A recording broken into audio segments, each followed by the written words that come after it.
Buenos días, hermanos y hermanas que están tomando el curso de Probandos. El Señor siga siendo con ustedes, bendiciendo sus vidas, guiando su mente y su corazón.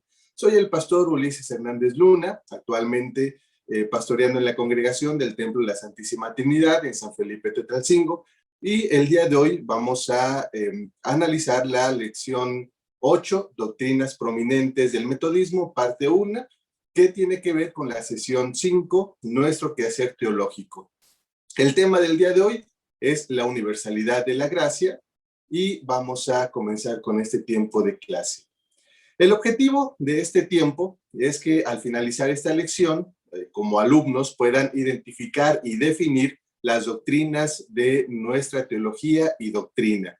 A recordar, son 7 doctrinas: la universalidad de la gracia, el arrepentimiento, la justificación por la sola fe, la regeneración o nuevo nacimiento, el testimonio del Espíritu, la santidad o perfección cristiana y la apostasía.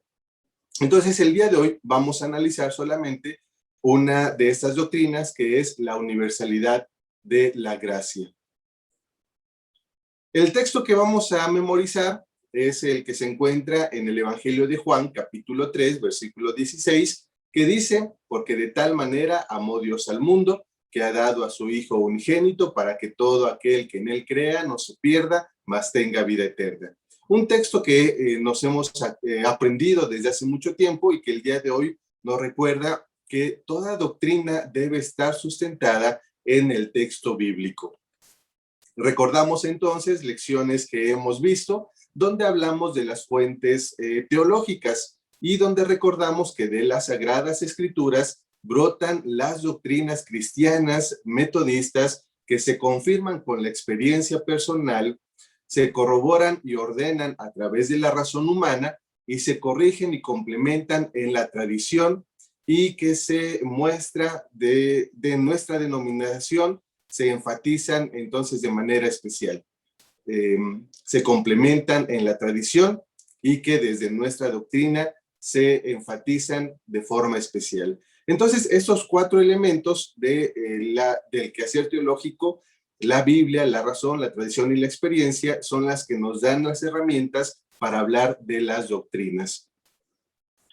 Vamos a hablar entonces de aspectos teológicos que debemos recordar, hermanos, hermanas, que cuando hablamos de la palabra teología, en algún momento se hablaba literalmente, porque así está conformada esta palabra, de teos, Dios, logos, estudio, tratado. Entonces, la teología se entendió antes como el estudio de Dios, pero a lo largo de los años nos hemos dado cuenta que no es posible estudiar a Dios. Ya la Escritura también nos lo va a referir desde hace mucho tiempo, cuando se hace la construcción y edificación del templo y dicen: no puede contenerte este espacio ni ningún otro. Y entonces nos damos cuenta que la teología no es el estudio de Dios, sino es más el acercamiento a Dios a través de nuestro entendimiento, a través de nuestra experiencia y tradición.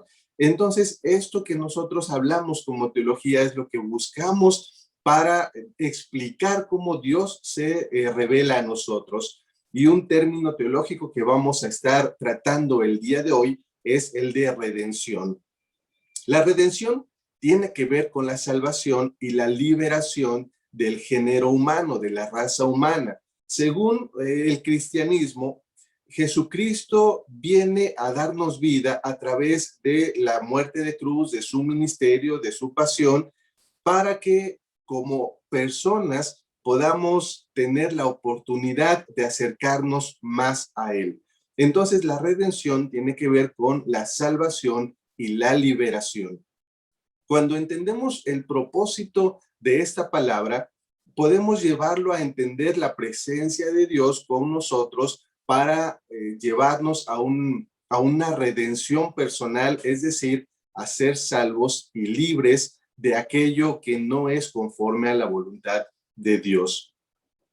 Cuando hablamos entonces de las doctrinas, tenemos que hablar también de todo un proceso histórico en el cual la Biblia es pasada a través de la razón, de la tradición y de la experiencia, no porque la Biblia esté mal, sino porque nosotros vamos entendiendo cosas diferentes, vamos viviendo en momentos diferentes, culturas diferentes, que nos dan una perspectiva diferente del texto bíblico que nos debe acercar a la presencia de Dios. Si nuestra experiencia, tradición, si lo que tenemos no nos acerca a Dios, entonces no estamos haciendo la voluntad del Padre. Así que a lo largo de los años, hombres y mujeres han ayudado para que entendamos mejor qué significa que Dios está con nosotros. Las doctrinas son una forma en la que entendemos la presencia de Dios con su pueblo. Entonces, debemos entender que a lo largo de la historia, las doctrinas empiezan a generarse a través de la iglesia naciente. La iglesia católica, apostólica y romana, recordamos, se va a estructurar más o menos allá del siglo IV después de Cristo, donde ya han pasado los apóstoles, han pasado apologetas, que son los que defienden la fe, han pasado los llamados padres de la iglesia, los padres apostólicos, y ellos empiezan a hablar sobre cómo explicar este acontecimiento de la presencia de Dios en Jesucristo. Cuando la estructura se fundamenta y se construye como tal la Iglesia Católica, entonces algunos aspectos los van a retomar o la va a retomar esta iglesia y se va a hacer o se va a concebir como la salvadora y salvaguardora de todos los dones y riquezas celestiales. Entonces, la salvación o la redención se empieza a entender a partir de la iglesia. Si tú perteneces a la iglesia, perteneces a Cristo. Si tú no perteneces a la iglesia, no perteneces a Cristo. Y entonces, esta intención se fue evolucionando de tal manera que se estructura en la iglesia formas en las que tú debes participar para tener la salvación o para tener la redención, que tiene que ver con el bautismo, que tiene que ver con los sacramentos, que tiene que ver con la vida de monasterio, con el matrimonio, con los santos óleos, porque en toda la vida la iglesia está inserta porque es tu salvación. Esto va a seguir adelante hasta que viene el movimiento de reforma, la reforma protestante, donde empieza a cuestionarse quién tiene este don, esta gracia, este regalo de la salvación. Ciertamente la tiene una iglesia, la puede poseer una iglesia, la puede poseer una persona, y en medio de la reforma se va a hablar que no. La salvación, la redención no es un asunto de iglesia, no es un asunto de personas, es propiedad de Dios. Él es el que la da. Entonces Juan Calvino va a escribir acerca de la doble predestinación, donde va a hablar de que la salvación solamente depende de Dios.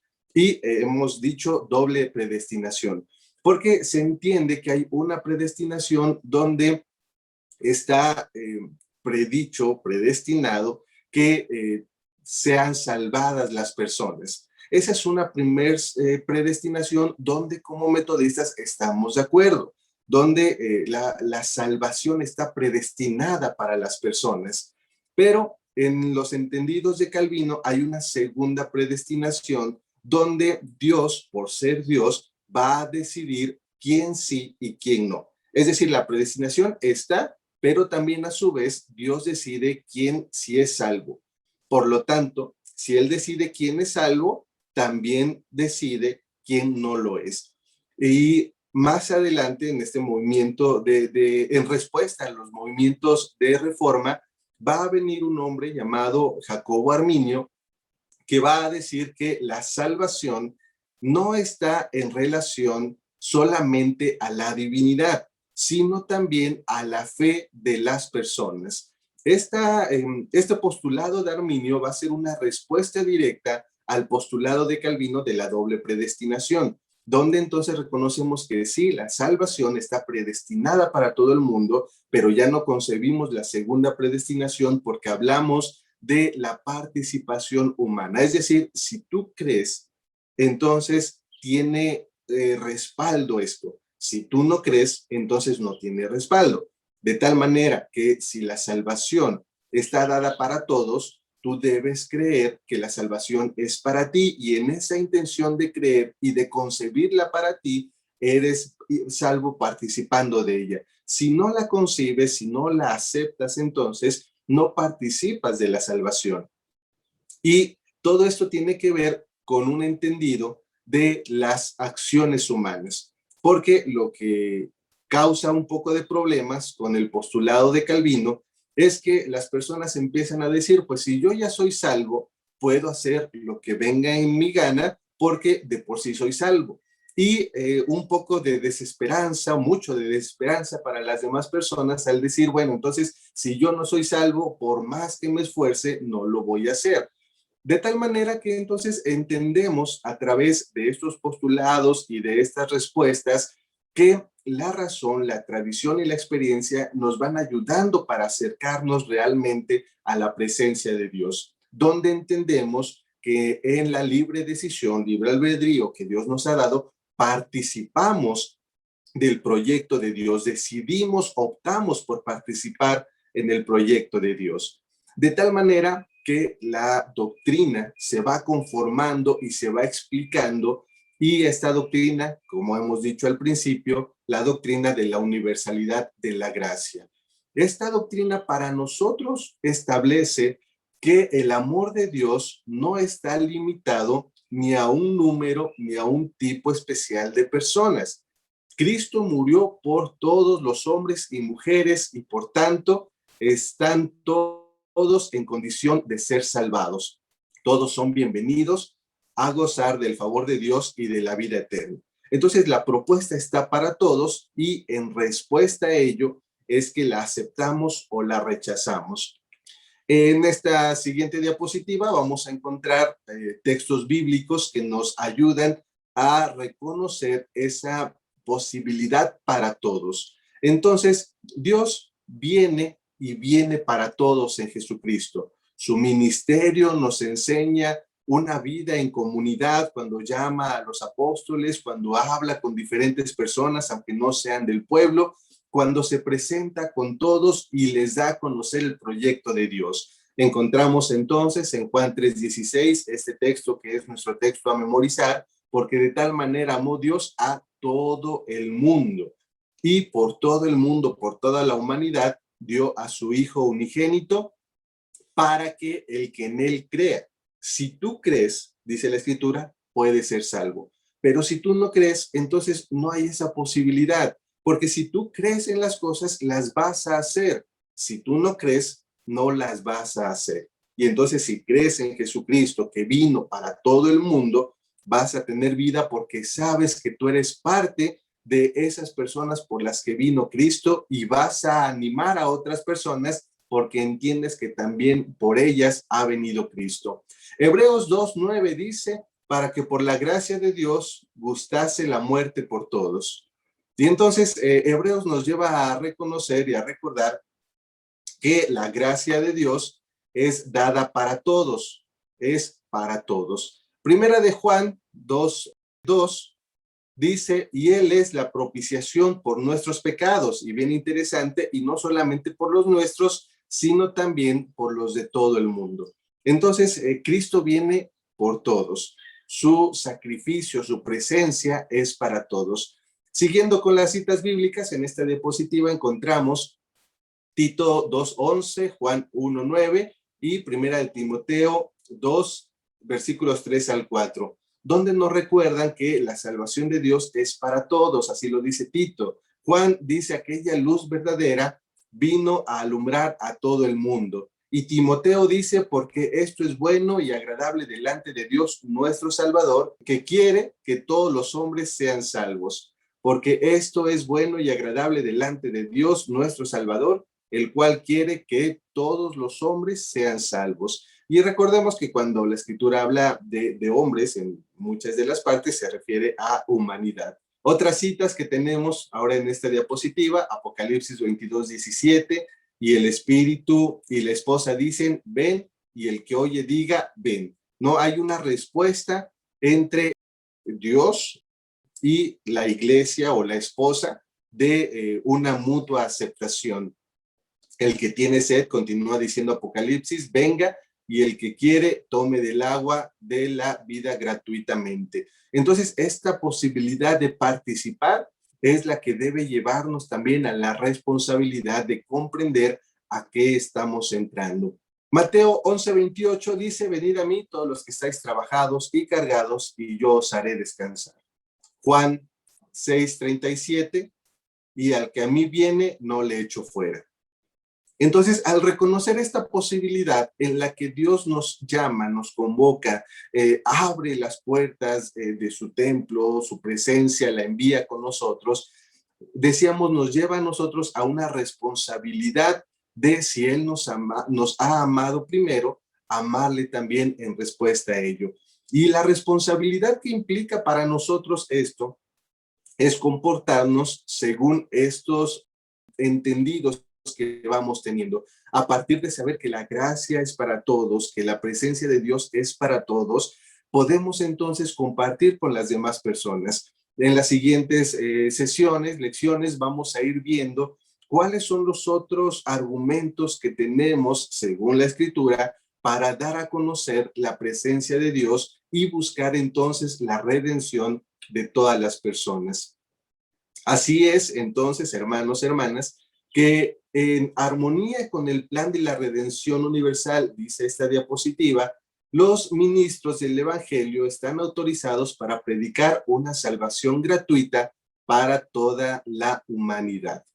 Como ministros del Evangelio, en la Iglesia Metodista, reconocemos que la salvación es para todos, porque una vez más, la salvación no depende de una iglesia, de una denominación, no depende de un pastor.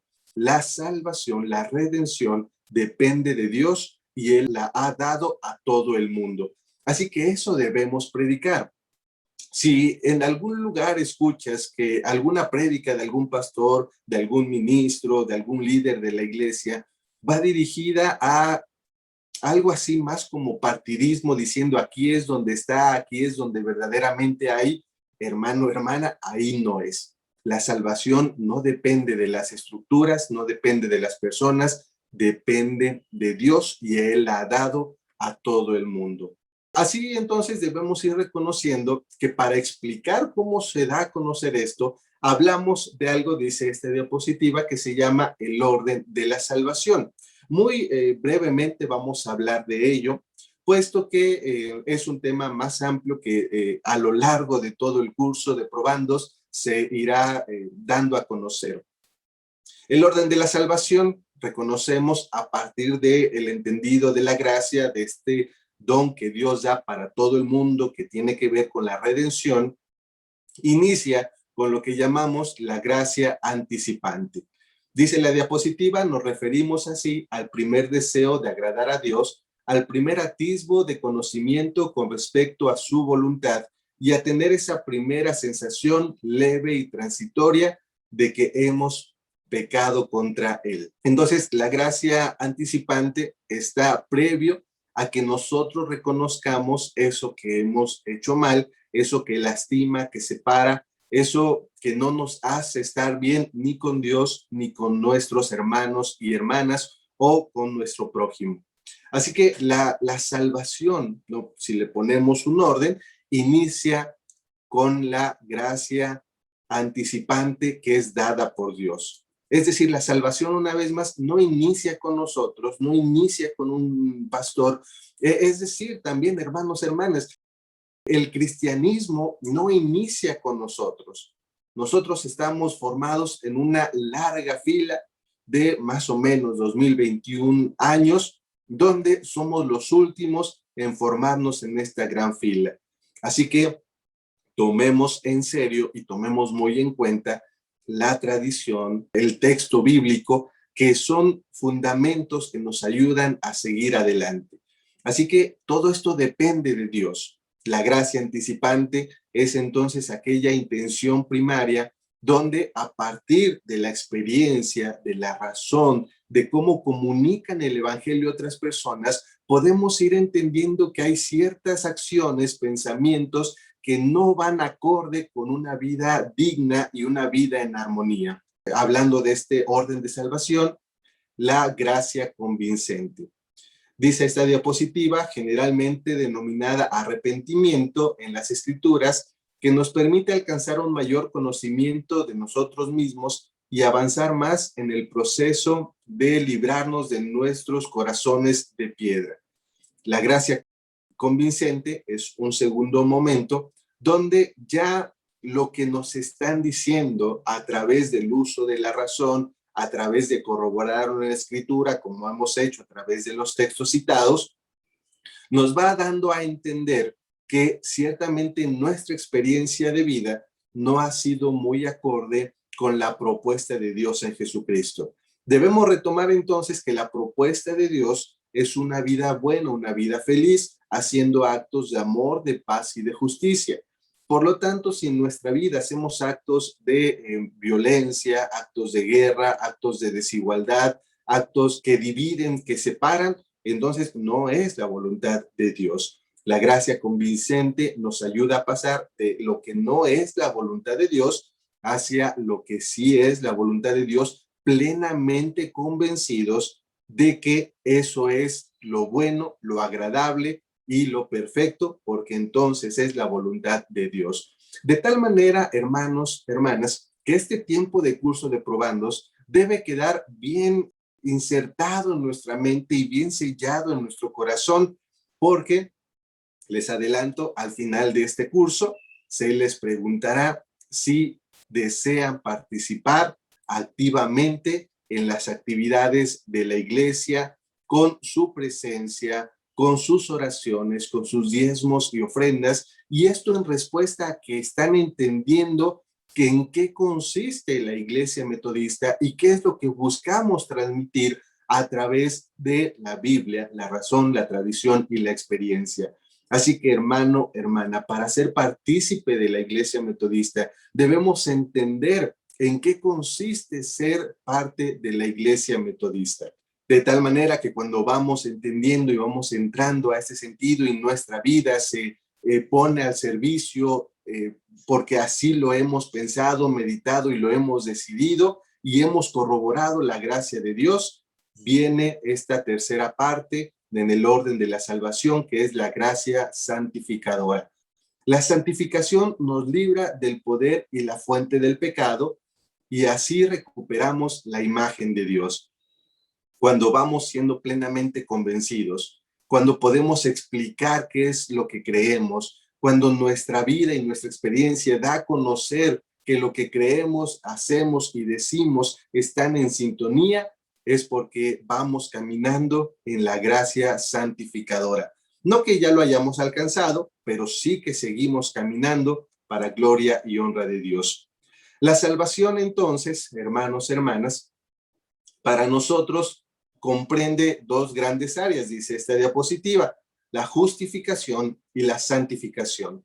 Por medio de la justificación somos salvos de la culpa del pecado y recuperamos el favor de Dios. La santificación nos libra del poder y la fuente del pecado y así recuperamos la imagen de Dios como lo hemos mencionado. Sabemos entonces por experiencia y por las Sagradas Escrituras que la salvación es al mismo tiempo instantánea y gradual. Es decir, iniciamos un proceso salvífico. La gracia universal o la universalidad de la gracia nos ayuda a ser parte de ese proceso, de ir cambiando nuestra forma de hacer, de actuar, para alinearnos a la propuesta de Dios en Cristo Jesús. De tal manera, hermanos, hermanas, que una vez más, cuando hablamos de la universalidad de la gracia, como metodistas entendemos que Dios ha venido para todo el mundo. Y si nosotros hemos sido partícipes de ese entendido, si nosotros hemos comprendido y vamos comprendiendo el ministerio de Jesucristo y su acción, su pasión, su muerte, su resurrección, entonces también debemos entender que somos llamados a compartir con otros esta gracia que el día de hoy nos hace tener una mejor relación con Dios y con nuestro prójimo. Siguiendo entonces el mandato, amarás al Señor tu Dios y a tu prójimo como a ti mismo. Una vez más, hermanos, hermanas, para ir terminando este tiempo, la gracia, la presencia de Dios, su amor, su sacrificio, su ministerio para con nosotros, no es un asunto de iglesia, no es un asunto de personas, es un asunto de Dios que lo ha dado a todo el mundo. Lo que hacemos las iglesias, las denominaciones, solamente es transmitir lo que de Dios hemos recibido, como lo dice el apóstol Pablo. Lo que he recibido, eso es lo que les comparto, porque es lo que ha llenado mi vida, ha guiado mi ser, y espero, hermanas, hermanos, que también guíe su vida, su corazón, para que al ser más conscientes de en qué consiste ello, también podamos dar de gracia lo que de gracia hemos recibido.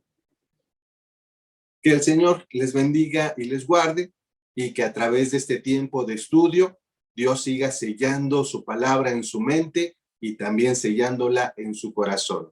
Sigamos adelante en este tiempo, que el Señor les bendiga y les guarde, que tengan muy buenos días.